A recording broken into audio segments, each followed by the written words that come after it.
Hello guys, how are you. Movie के start में हमें एक लड़की को दिखाते हैं जिसका नाम मिया है। वो अपने एक फ्रेंड से लैपटॉप पर बात कर रही थी जो कि लंदन में रहता था। दरअसल मिया भी लंदन में ही रहती थी, मगर उसके पेरेंट्स ने साउथ अफ्रीका में एक फार्म खोला था, इसलिए उन्हें लंदन छोड़ना पड़ा। मगर मिया बिल्कुल भी खुश नहीं थी। वो वापस लंदन जाना चाहती थी क्योंकि उसको उसका बेस्ट फ्रेंड डैनियल भी बहुत याद आता था। मिया का एक बड़ा भाई भी था जिसका नाम मिक था। फिर एक दफा क्रिसमस वाले दिन एक व्हाइट लाइन का बच्चा पैदा होता है। सब उसको बहुत प्यार कर रहे थे, मगर मिया को उस पर जरा भी प्यार नहीं आता है। वो तो बस अपने लंदन वाले फ्रेंड के साथ ही बात करती रहती थी और उसको बहुत मिस भी करती थी। मिक, जो कि मिया से बिल्कुल ही ऑपोजिट था, उसको जानवर बहुत पसंद थे। वो एनिमल लविंग बॉय था। इसी तरह वक्त गुजरता जाता है और अब व्हाइट लाइन थोड़ा बड़ा भी हो गया था। वो मिया को बॉल से खेलते देखा करता था, इसलिए एक दिन वो मिया के साथ जाकर बॉल से खेलने लगता है। लेकिन मिया को ये अच्छा नहीं लगा, उसको गुस्सा आ जाता है। वो लाइन के बच्चे को उठाकर मिक के पास ले जाती है और उसे संभालने को कहती है। गुस्से में वो खाना भी नहीं खाती है और बाहर आ जाती है। फिर इसी तरह मजीद वक्त गुजर जाता है और अब लाइन का बच्चा 4 महीने का हो चुका था। एक दिन मिक उसको फीड कराते कराते सो जाता है तो वो मिया के रूम में जाकर उस पर चढ़कर खेलने लगता है। वो मिया को बहुत तंग कर रहा था, इसलिए उसको लाइन के बच्चे को फीड कराना ही पड़ता है।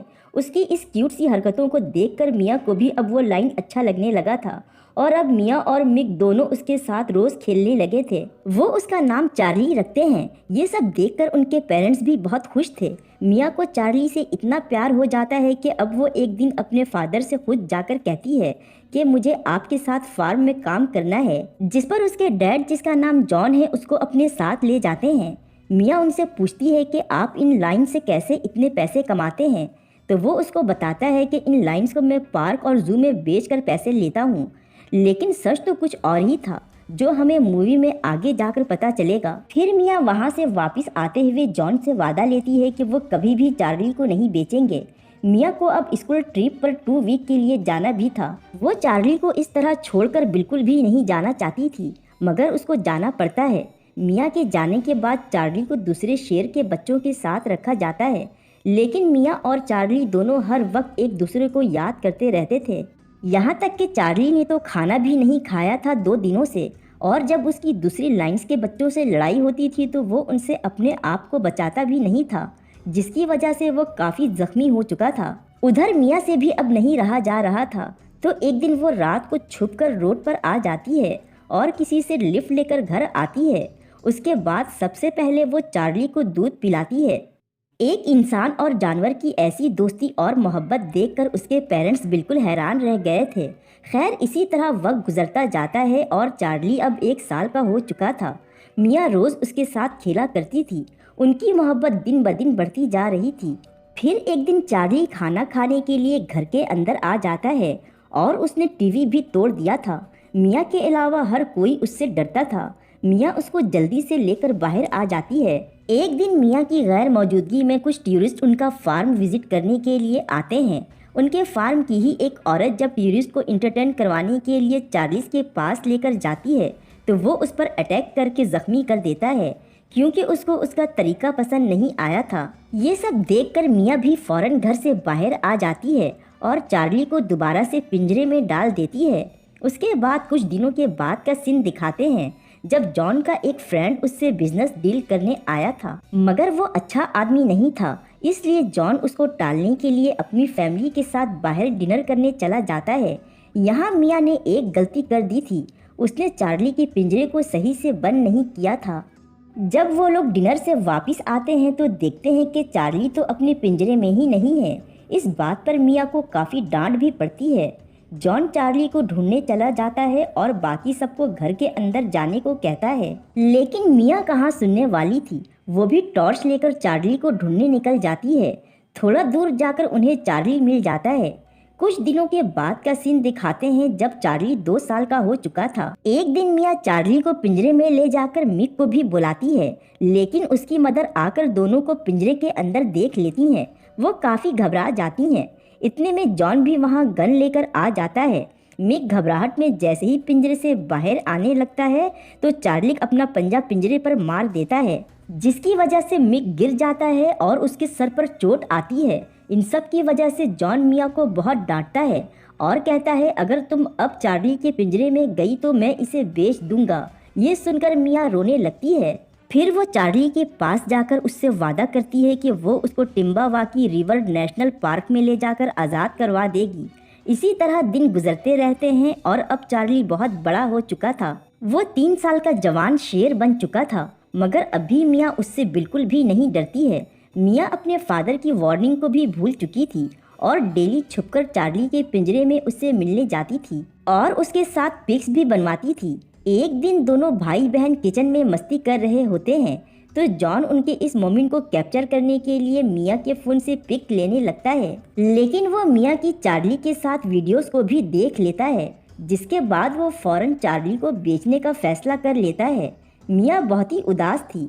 चार्ली को दूसरे पिंजरे में ट्रांसफ़र कर दिया गया था। मिया चुपके से चार्ली के पास उससे मिलने के लिए जाती है और उसको वहाँ से निकालने का वादा करके वहीं सो जाती है। सुबह जब उसकी आंख खुलती है तो वह देखती है कि कुछ लोग एक शेरनी को बेहोश करके कहीं लेकर जा रहे थे। वो ये देखने के लिए कि आखिर वो उसको कहाँ लेकर जा रहे हैं, उस शेरनी के साथ गाड़ी में छुप जाती है। फिर वह देखती है कि उसके फादर ने उस शेरनी को एक अमीर आदमी को बेच दिया था, जो कि अपने मज़े के लिए उनका शिकार करते थे। ये देखकर मिया बहुत डर जाती है। वो अपने घर जाकर शेर की शिकार की वीडियोस इंटरनेट पर सर्च करके देखती है। ये देखकर वो रोने लगती है। फिर इस बारे में वो अपने भाई को भी बताती है और अगली सुबह तमाम पिंजरों को खोलकर अपने चार्ली को लेकर वो वहाँ से निकल जाती है। जॉन भी तमाम लाइंस को आज़ाद देखकर समझ जाता है कि क्या हुआ है। वो अपने लोगों को कॉल करके बुलवाता है और वो लोग थोड़ी ही देर में वहाँ आकर सब लाइंस को पिंजरे में भेज देते हैं। उसके बाद वो मिया को ढूंढने निकल जाता है। ये बात मिक मिया को बता देता है। मिया चार्ली को टिम्बावाकी रिवर रिजर्व में छोड़ना चाहती थी। जॉन भी उसको ढूंढते हुए उसके काफ़ी करीब पहुंच जाता है, लेकिन मिया चार्ली को लेकर घास में छुप जाती है। जॉन अपने गन को बाहर रखकर खुद गाड़ी के अंदर अपने दोस्त से बात करने लगता है, लेकिन जब वो बाहर आता है तो मिया ने अपने फादर पर ही गन तान रखी थी। उसके बाद बहुत ही मजबूरी में वो अपने बाप को भी शूट कर देती है, जिससे वो बेहोश हो जाता है। ये बात वो अपने भाई को भी बता देती है ताकि उन्हें वहाँ से ले जाया जा सके और खुद गाड़ी में चार्ली को लेकर वहाँ से जाने लगती है। थोड़ी दूर जाकर उसकी गाड़ी में पेट्रोल ख़त्म होने लगता है तो वो पेट्रोल पंप पर रुककर पेट्रोल भरवाती है और वहाँ से कुछ खाने पीने की चीज़ें भी लेती है, क्योंकि उसको नहीं पता था कि उसका सफ़र कितना लंबा होने वाला था। खैर, जब वो चीज़ों को लेकर वहाँ से निकली रही होती है तो वो देखती है कि टीवी पर उसकी और चार्ली की वांटेड न्यूज़ चल रही थी। ये देखकर वो फौरन गाड़ी में बैठकर वहाँ से निकल जाती है। फिर मिया का भाई मिक उसको कॉल करके बताता है कि जिस रास्ते से तुम्हें जाना है वो पुलिस ने ब्लॉक किया हुआ है, इसलिए मिया अब मैप देखकर दूसरे रास्ते से जाने लगती है। उसको नींद भी आ रही थी और वो बहुत टेंशन में भी थी। उसको गुस्सा भी बहुत आ रहा था, इसलिए वो अपना गुस्सा चार्ली पर निकाल देती है। लेकिन फिर दोनों एक साथ ही कार की छत पर सो जाते हैं। नेक्स्ट मॉर्निंग जॉन का वही दोस्त आकर जॉन को धमकी देकर जाता है कि अब वो उस वाइट लाइन को अपने तरीके से शिकार करेगा, क्योंकि वो उसकी पेमेंट जॉन को कर चुका था। ये सुनकर वो भी अपने बेटे और वाइफ के साथ निकलता है। उधर मिया चार्ली के साथ चाइना मॉल में पहुंच चुकी थी। उसको इस मॉल के अंदर से ही होकर दूसरी तरफ जंगल में जाना था। जब मिया मॉल के अंदर से होकर जा रही थी तो सब लोग चार्ली को देखकर डर कर भाग रहे थे। अब मिया फाइनली चार्ली को जंगल में लेकर आ चुकी थी। वहां आने के साथ ही चार्ली अपने शेरों वाले काम में लग जाता है। वो एक ऑस्ट्रिच का शिकार करता है। मिया उसका थोड़ा सा गोश्त काटकर अपने पास भी रख लेती है। अब काफ़ी रात हो जाती है। चार्ली और मिया दोनों रात एक ट्री पर गुजारते हैं। सुबह जब वो लोग वहाँ से जा ही रहे थे तो वहाँ जॉन का वही दोस्त जिसका नाम डिक था वहाँ आ जाता है और मिया के साथ बदतमीजी करने लगता है। ये देखकर चार्ली भी उस पर अटैक कर देता है। उसके साथ के लोग चार्ली पर गोली तो चलाते हैं, मगर उसको वो गोली नहीं लगती। खैर, मौका देखकर मिया यहाँ से निकल लेती है। जॉन भी वहाँ अब पहुँच चुका था और अपने उसी दोस्त जिसका नाम डिक था उस पर गुस्सा करता है और मिया के बारे में पूछता है। यहाँ पर जॉन का सच भी उसकी फैमिली के सामने आ गया था कि वो दरअसल लाइन को शिकार के लिए बेच देता है। उसकी वाइफ की उससे इस बात पर काफी बहस हो जाती है। मामला जब हद से ज्यादा बिगड़ जाता है तो मिक भी उन्हें बता देता है मिया के बारे में कि वो कहाँ है, जिसके बाद वो लोग भी अब टिम्बावाकी रिवर रिजर्व की तरफ जाने लगते हैं। उधर मिया भी इतना चल चल कर बहुत थक चुकी थी और उसी ऑस्ट्रिच के गोश्त को खाने लगती है जिसका शिकार चार्ली ने किया था, और वहीं से पानी भी पी लेती है। इसके बाद वो लोग टिम्बावाकी रिवर रिजर्व पहुंची जाते हैं, जहां एक आदमी चार्ली को बुला रहा होता है। चार्ली अपनी मासूम सी शक्ल घुमाकर मिया को गुड बाय वाले अंदाज में देखता है। मिया उससे अलग तो नहीं होना चाहती थी, लेकिन चार्ली की जिंदगी के लिए उसको ये करना ही पड़ रहा था। अब वहाँ पुलिस भी पहुँच चुकी थी और मिया का फादर भी। वो अपने फादर से चार्ली को बचाने के लिए रिक्वेस्ट करने लगती है।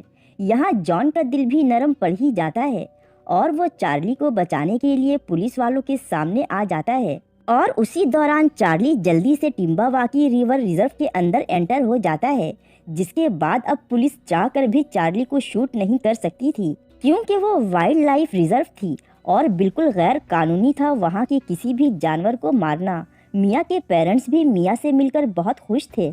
उसके बाद कुछ साल के बाद का सीन दिखाते हैं, जब चार्ली के बच्चे हुए थे और मिया ये देखने के लिए आई थी। वो बहुत खुश होती है।